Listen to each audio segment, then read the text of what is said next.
So this is a bit of cut and paste work from a document that was created.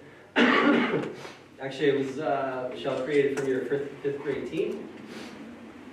So the Google Suite will be our main source at this point.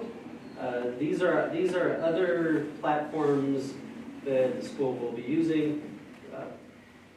I don't know, Michael or Keith, do you want to talk into any of these other things that kids are working on? Some of them are new to the team. We've been talking a lot about this at the high school level, and distance learning at the high school level works probably better than it does anywhere else. I've noticed some of you've taken online courses. And but some of these are relatively new, and I'm getting emails. I don't know if you've been getting emails about companies wanting us to invest in their online learning, but Khan Academy will be familiar to most of the kids, and maybe to you as well. RainPop is a subscription-based that's used a lot in the elementary and middle school, I would guess, with RainPop. Parlay is one I've been testing today, and there's two types of online classroom things. You can do synchronous, where you have the class there and everybody's there, and we set up times for the block so that it's like a virtual classroom because you're all there at the same time. That's a little difficult to do, especially if you're looking at different time zones, depending on what the situation is. But we have asynchronous, where teachers create a lesson. If you've ever had a teacher that's done a flipped classroom, you'd be familiar with this, where they videotape or screencast a lesson. It's like a Khan Academy lesson, and they can watch it at their own time, outside of the class time. And then when they have a class period, then they will ask questions about what it is that they've watched. That will probably be more likely what we'll be doing a lot of. We're talking about the parameters that we want to be consistent in the high school, and I know the middle and elementary are doing the same thing. So when we have a class period that's from 10 to 11, that block, that's when you'll submit your assignments. So it'd be just like it would be if you were in school and you're turning in an assignment. That would be what teachers would do. And then what we're trying to do, we're talking about is we don't want teachers to be online, from 8 in the morning until 10 at night, Not that any high school kids get up before 8. But anyway, so we're working out what's the best way to communicate with kids when they have questions one-on-one. Because one of the comments we've heard from the teachers that have been in the online school is that you lose that face-to-face, that instant, passing in the hallway and saying something about, something. And so everything is email or chat or whatever, and it takes a whole lot longer than it does ordinarily. So. Yeah, and what question that came out this morning was, will my kid be expected responsible to be online with a group of other students at any point during his distance learning piece? And I think the answer was yes and no, possibly. We're not 100% confident with Google Hangouts and Google Meets and what their capacity is. So that's one of those, we'll kind of have to play it as we go. Maybe it's small groups of kids, maybe it's individual conversations between a student and a parent. And sorry, can I just say the other piece that came up was, well, what happens if I'm not here? What happens if I go back to Chile? I think at this point, the answer to that is the expectation will be that your kids are up during ACS school hours. For a high school child, that may be a little bit easier. For a second grader, though, they probably won't be doing as much live work. So that's something we still have to figure out. Michael or Michelle, you want to hop in? What's missing from here, which will be integral to the students in EYP through third grade, is Seesaw.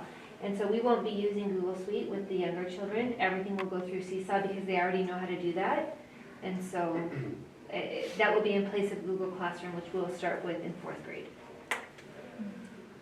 It just is similar to what Keith said, the conversations and the approach we landed on yesterday was likely we'll use teachers recording or a screencast, push it out as the mini lesson, and then utilize the allocated time for either check-in, submission of work, feedback. So that flipped classroom type of approach. I have a question. Would it be possible for us, and I know it's short notice, but maybe to get some online homework during the spring break, since a lot of us aren't traveling, or have canceled their travel plans. And of course, it could be optional to parents, but this gives us a chance to kind of familiarize ourselves. And maybe it's not so overwhelming that if it does happen, we're at least familiar with the platforms.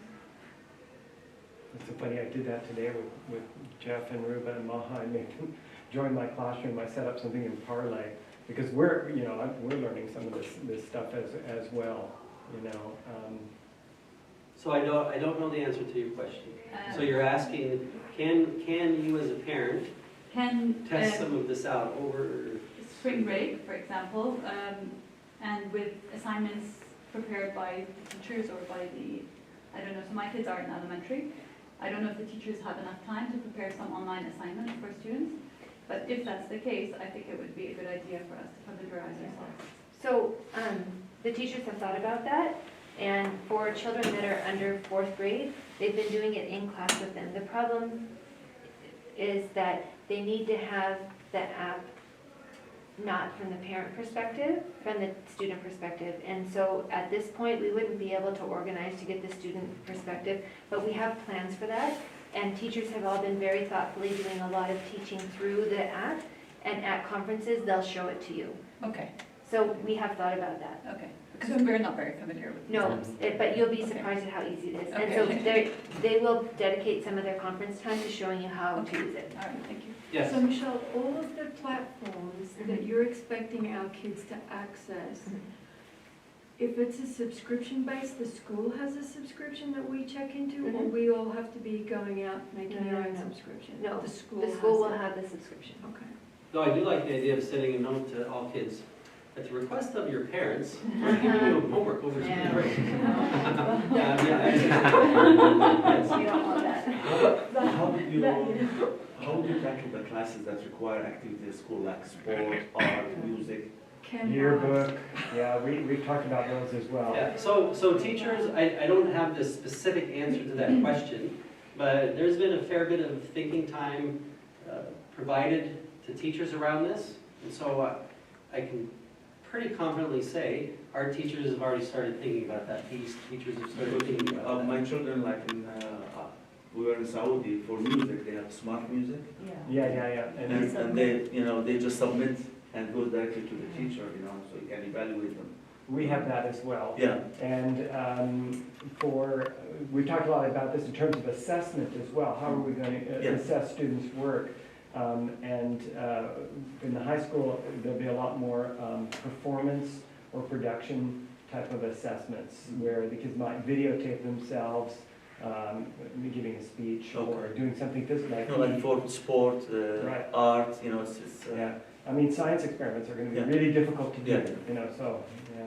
So The scary thing is now, right, you can Google science experiments, and you can see just about, you can just anything and watch everything. about Yeah, any yeah. experiment.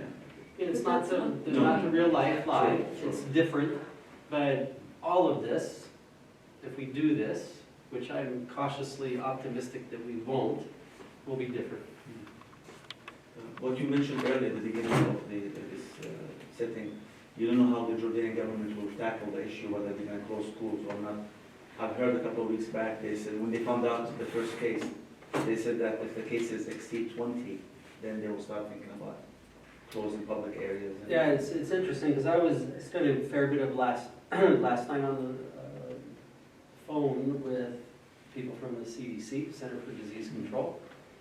And they were questioning the email I had sent yesterday about, if you leave and you go to a country that has one, you come back, you have to go to quarantine, blah, blah, blah. They were saying, that's not in line with directions from the CDC or the Jordanian government. So I said, well, what is it? Like, what is that number? Yeah. What is the magic number? And nobody knows.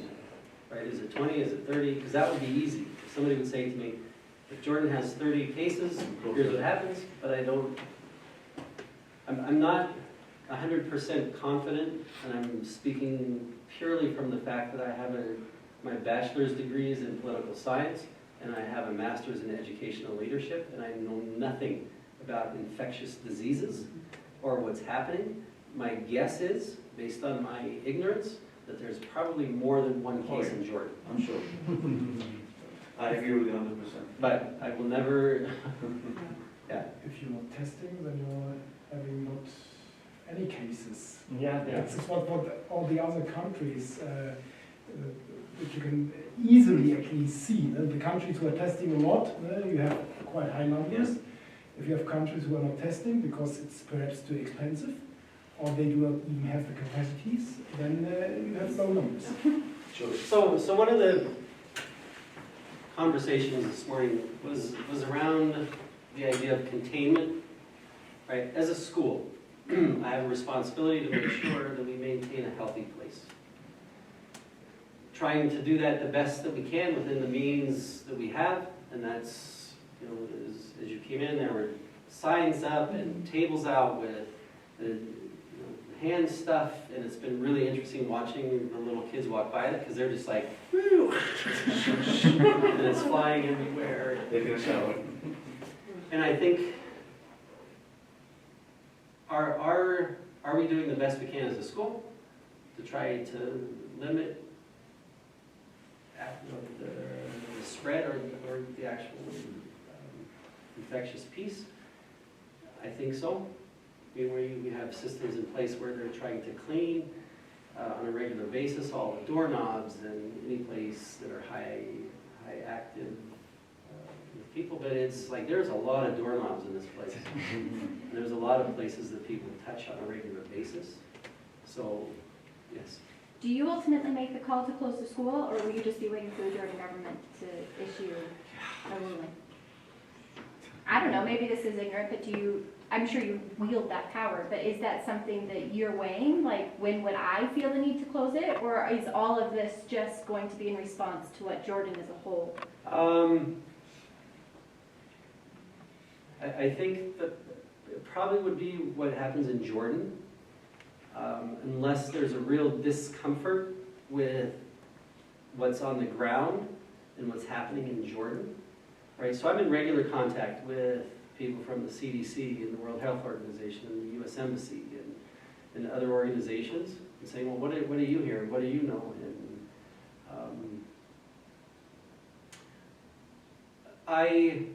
I don't have the authority to say school's closed, right? That's a Board of Trustee issue. And so I'm in regular contact with the Board of Trustees. And so that's made up of 7 people and a representative from the American ambassador. So there's 8 people who sit on the board. And that would probably be a consult of, here's what's happening, here's what we know, here's what it looks like at ACS, here's what's happening in our community, here's what the stance of the Jordan government is. Decision. Yeah, and I think if it was reversed, if the government said you have to close school, and we said, well, we're not going to, that would be a whole different issue. Right, Right, which we wouldn't do. right, right. So, From yesterday's email, from what I understood, that anybody who travels during spring break from school has, when they come back, quarantine for 14 days. How would you know Yes. that this family traveled? we wouldn't, Yeah. right? There's a certain degree of trust. And hopefully there's enough of a civic responsibility within our community that people wouldn't put other people at risk. So it was quite interesting. The feedback that I got was split 50-50. And I got a lot of emails. And I really didn't want to send it from my personal account, but I also didn't want to be a coward and say, oh, I'll just send it from a no reply. And so really the split is, I'm traveling and I'm not happy with the decision. 2, I'm not traveling and I'm happy. And a lot of what the people said who were not traveling was, I live with my parents, right? My family lives with my parents or my grandparents.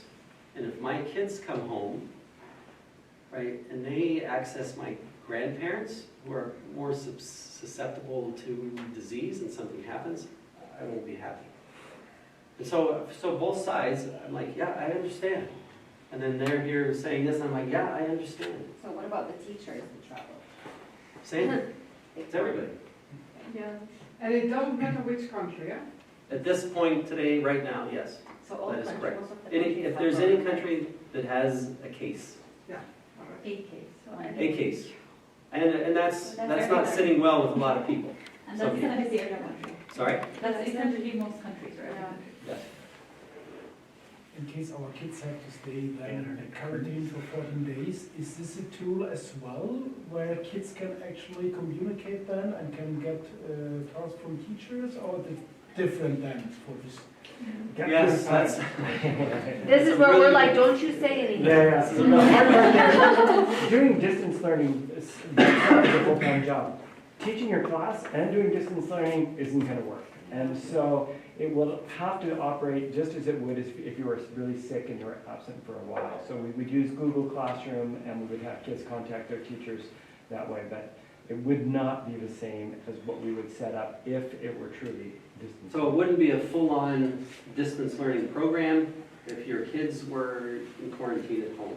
They would be getting some. But Larry, if a teacher, I mean, I'm not against teachers traveling, but I'm just saying, if a teacher travels, then is that fair to quarantine the teacher for 2 weeks for the kids learning for 2 weeks after they come back? You know what, doesn't make sense. So, Let's say yeah, I'm a I have, teacher. no, I have your question. So basically I would have to balance I mean, this piece to infecting the whole school. yeah, but I know, but I mean, Right. then you should say nobody travels, because is that fair for the kids who, I mean, it doesn't. It's not fair for the people who wants to travel. And it's not Yeah, fair I'm for not- I the don't kids feel who like come I back. don't- I don't know, it's just. I don't feel, so underneath all of this, right, there have been conversations with our staff, and it's tied to contracts and compensation and et cetera.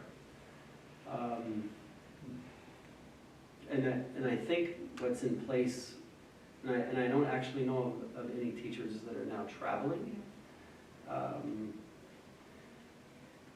And could I say, I forbid you to travel? No, of course not, yeah. But that's what you're asking. That's No, what no, you're no, I'm asking. not, I'm not, by all means, I'm not. But forbid. that's the But question it's- you're asking. Yeah, I mean, I was traveling, I canceled because I really don't want to quarantine myself Yeah. or my kids, or, so it's just, it's hard, it's, And it's fluid, right? Because Yeah. what is today will be different tomorrow, and it'll be Exactly. different than the next day. exactly. So if this goes through, I'm assuming, are the teachers gonna do the teaching from the school or from their personal homes? And if they do it from their personal homes, do they have the means and the facilities and to do what they do? My guess is that most of this will happen at their personal homes. Okay. Again, I don't know if the Jordan government says nobody can be travel, nobody on the roads, nobody can meet You're gonna come groups back of to more the than school is three. closed? Right, I know in Bahrain, at Rifa Views, they have their team, elementary teams are meeting. Some of them are meeting at school, some of them are meeting at cafes, some of them are meeting at, Okay. so a lot of that will depend on where people are, what their comfort levels are. Okay. Yes, Will you be, so my middle schooler has her own laptop, but with 4th and 5th graders, I don't know about 4th, 5th grade, it's my understanding they use one in the classroom, but it's like loaned out to them, but it's their assigned laptop during school. Is that something that would be coming home if we changed to Yeah. distance learning? So our intention is that if we need to go long-term online, we will make sure that the children have access to the device that they're using in their classroom, because those devices they have everything they need on them.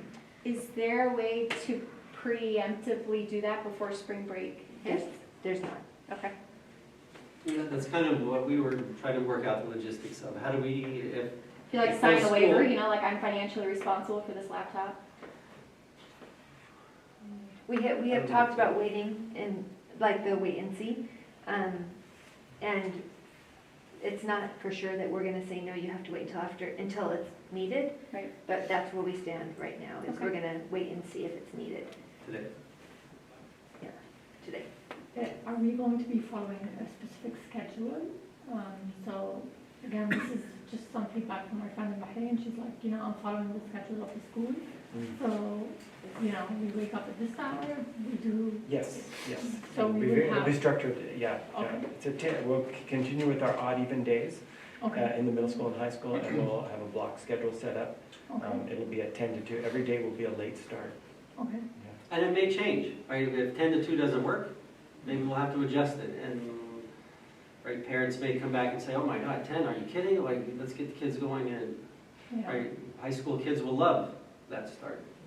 So, So Michelle, if school doesn't go back in, Mhm. what you just said about the kids using their device is out the window.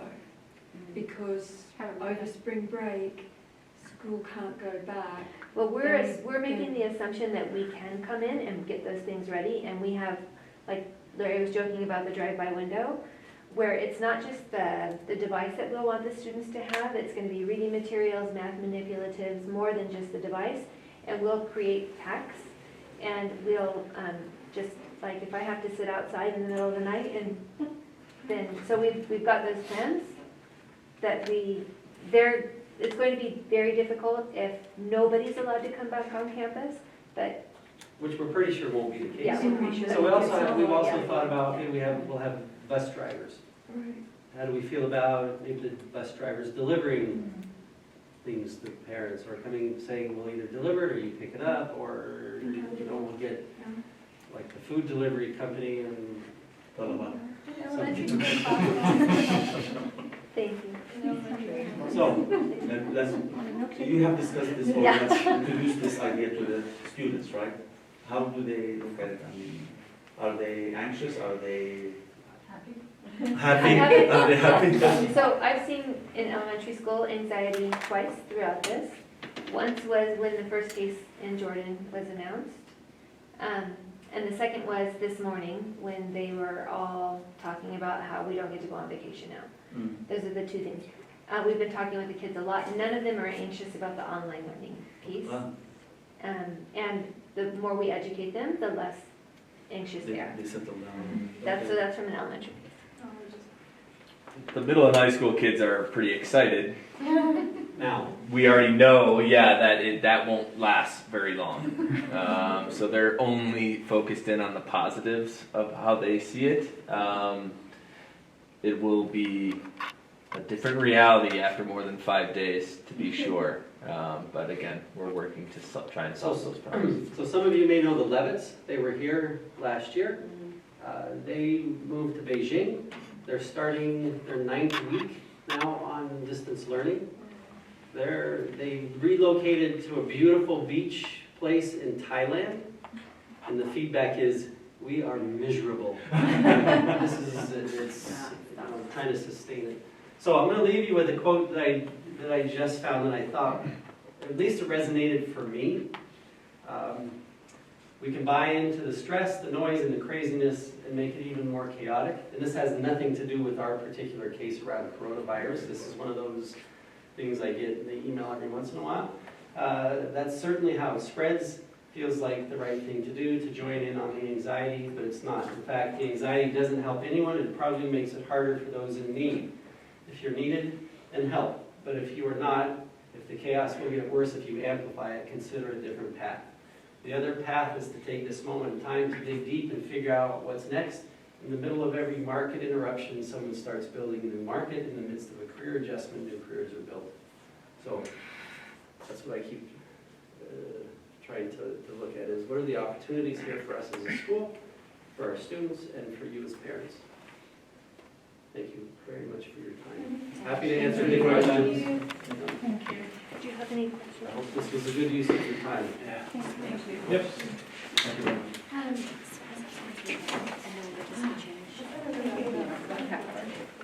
I'm glad the place over.